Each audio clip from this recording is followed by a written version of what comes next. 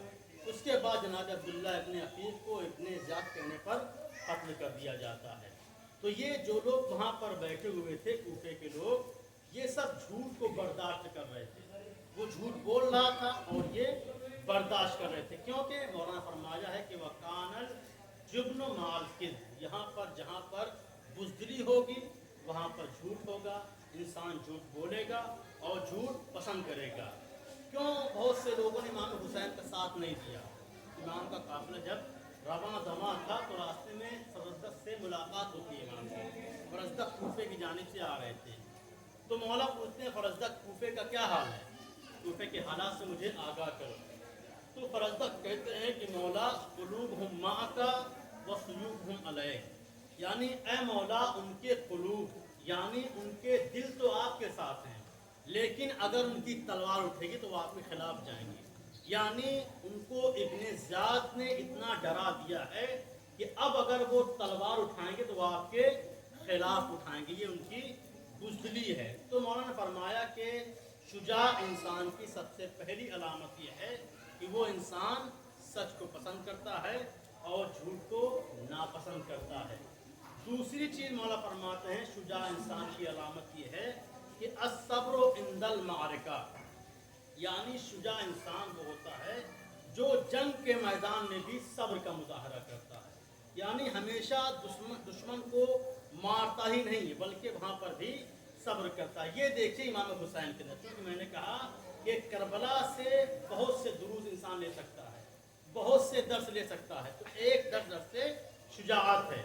کربلا کے میدان میں آئیں، امام حسین کے سامنے ایک شخص آتا ہے جس کا نام تمیم ہے. اب یہ شخص آتا ہے مولا سے کہتا ہے آ کر میں آپ سے جنگ کرنا نہیں چاہتا ہوں، بس میری اتنی خواہش ہے کہ آپ یزید کے سامنے تسلیم ہو جائیں. تو امام نے کہا کہ میرا سر میرے تن سے جدا ہو سکتا ہے لیکن میں یزید کے سامنے تسلیم نہیں ہوں گا. جب امام نے یہ کہا تو اس نے اپنی تلوار کو نکالا اور چاہا کہ امام حسین کے اوپر حملہ کرے، لیکن جیسے امام کے اوپر حملہ کرنا چاہتا تھا امام نے اس کے اوپر وار کیا. قتل نہیں کیا بلکہ ایسا وار کیا کہ وہ زمین پر گر گیا. اب امام اس کے سامنے آتے ہیں، کہتے ہیں اب بتا کہ میں تجھے قتل کروں یا تیری کیا حاجت ہے. اگر امام چاہتے تو اس کو وہیں پر قتل کر دیتے کیونکہ اس کے اوپر قابو پا چکے تھے.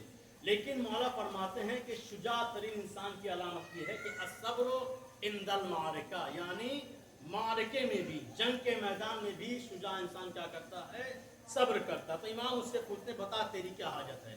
تو اس نے ہاتھ جوڑ کے کہا مولا بس میری حاجت یہ ہے کہ آپ میرے قبیلے والوں کو دعوت دے دیں، یعنی بلا لیں تاکہ مجھے یہاں سے لے جائیں، کیونکہ وہ زخمی ہو چکا تھا. کہا مولا بس میرے قبیلے والوں کو آپ بلائیں تاکہ مجھے یہاں سے لے جائیں. یہ صبر ہے، یعنی جنگ کے وقت یہ صبر ہے شجاع ترین انسان کی علامت. اور جب یہی مولا شجاع دیکھے صفین کے میدان میں، عام طور سے یہ باتیں نہیں پڑھی جاتی ہیں صفین مولا کی شجاعت. جب صفین کا معرکہ ہوتا ہے تو جب مولا کا لشکر میدان میں پہنچتا اس سے پہلے امیر شام کا لشکر وہاں پر پہنچ گیا اور اس نے فرات پر قبضہ کر لیا اور کہا کہ کسی کو بھی پانی نہیں لینے دیں گے. لیکن جب مولا کائنات وہاں پر پہنچتے ہیں تو مولا نے کہا کہ جس کو پانی پینا ہو تو اپنی تلوار کو خون سے اپنے سیراب کرے، یعنی اپنی تلوار کو خون سے سیراب کرے، یعنی اس کو حملہ کرنا ہوگا. اس کے بعد مولا کائنات کہتے ہیں امام حسین سے اور مولا عباس سے اور جتنے بھی آپ کے چاہنے والے تھے کہ تم سب کے سب حملہ کرو. تو لہٰذا اس حملے میں مولا امام حسین بھی شامل تھے، مولا عباس بھی شامل تھے. ایک ہی حملے میں فرات کو اپنے قبضے میں لے لیا. اس کے بعد جب فرات قبضے میں آ گیا تب مولا نے جملہ کہا، مولا کائنات نے امام حسین کے بارے میں جملہ کہا کہ اول فتح ببرکت الحسین. یعنی صفین کی یہ پہلی جو فتح ہے وہ حسین کی برکت سے ہے. اللہم صلی اللہ محمد و آل محمد. تو شجاعت مولا کی جنگ صفین، مولا عباس کی شجاعت آپ سنتے رہتے ہیں. تو